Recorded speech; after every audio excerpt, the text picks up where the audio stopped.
New Zealand is rattling after the massive 7.4 earthquake we had about 4 hours ago on the tectonic fault. Aftershocks of 5.5, 5.4, and just now a 5.2 right on that same fault line.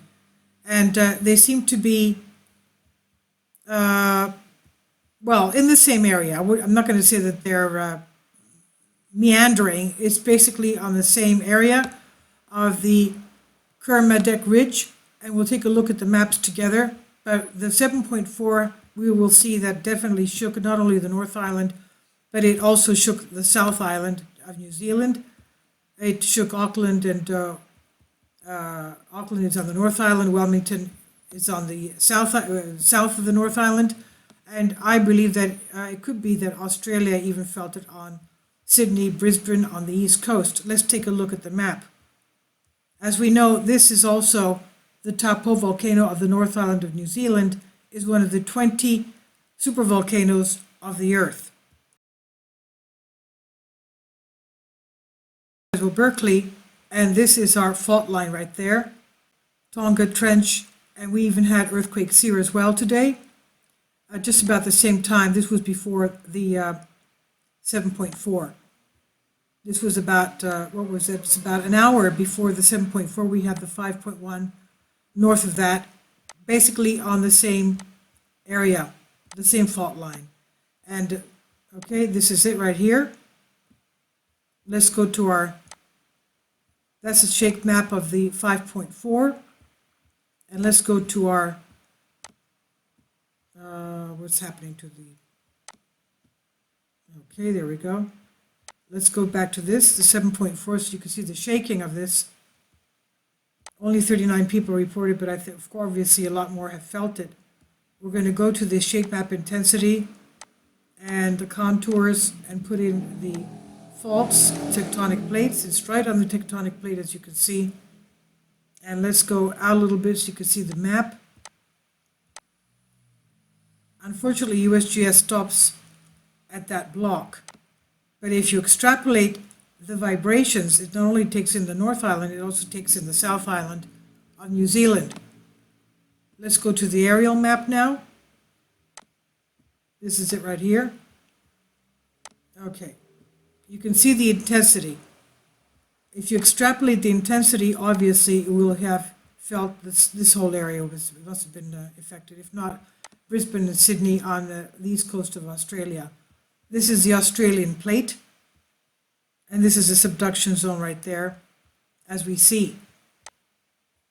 Let's go to the, as we saw, that's about 1249. There was 1249 UTC. And if we pan in a little bit more, we'll see that the aftershocks are basically in the same area, 7.4, 5.5, and then about 3 hours later, 5.4, and just now, 5.2. So this is basically the same area. Let's go into this. Okay, they don't have any more information, but they will be putting that up, obviously. They can't put it up fast enough, obviously. They're just still working on that. The regional information, the Kermadec Islands, this is it right here. The Tonga and the Kermadec Islands, all this has been active today. The eastern margin of the Australian plate is one of the most seismically active areas of the world due to high rates of convergence between the Australia-Pacific plates and the region of New Zealand. 3,000 kilometer long Australia-Pacific plate boundary extending from Macquarie Islands to the southern Kermadec Island chain, including oceanic transform, two oppositely verging subduction zones, and transgressive continental transform. Since 1900, there have been 15 magnitude 7.5 plus earthquakes recorded near New Zealand. 9 of these, and the 4 largest, occurred along near the Macquarie Ridge, including the 1989 8.2 event on the ridge itself, and the 2004 8.1 event 200 kilometers to the west of the plate boundary, reflecting intraplate deformation.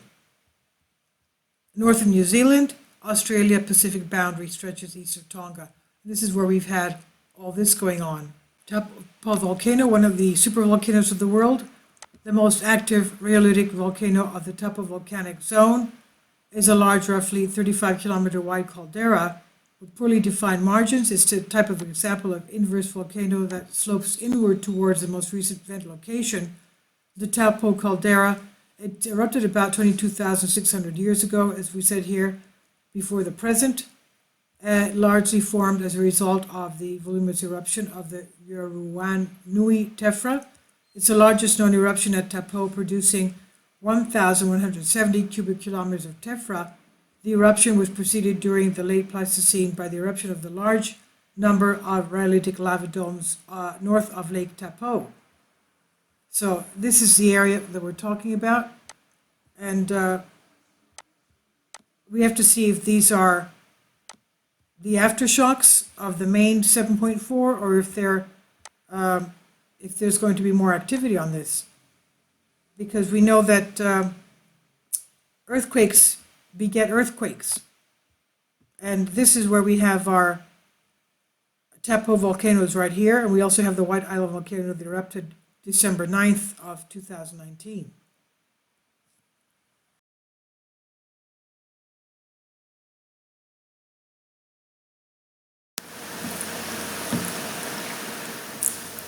If you'd like to join me on my Patreon account, you will hear content not covered by mainstream media. These riveting stories will be based on my research, and I will state my opinions and give my personal insight on diverse and controversial subjects and world events not covered by mainstream media, and not supported by YouTube guidelines. So whatever I have on my Patreon, most of those will not be on my YouTube channel. Please consider becoming a member today. More of the most significant and important videos will be on my Patreon channel.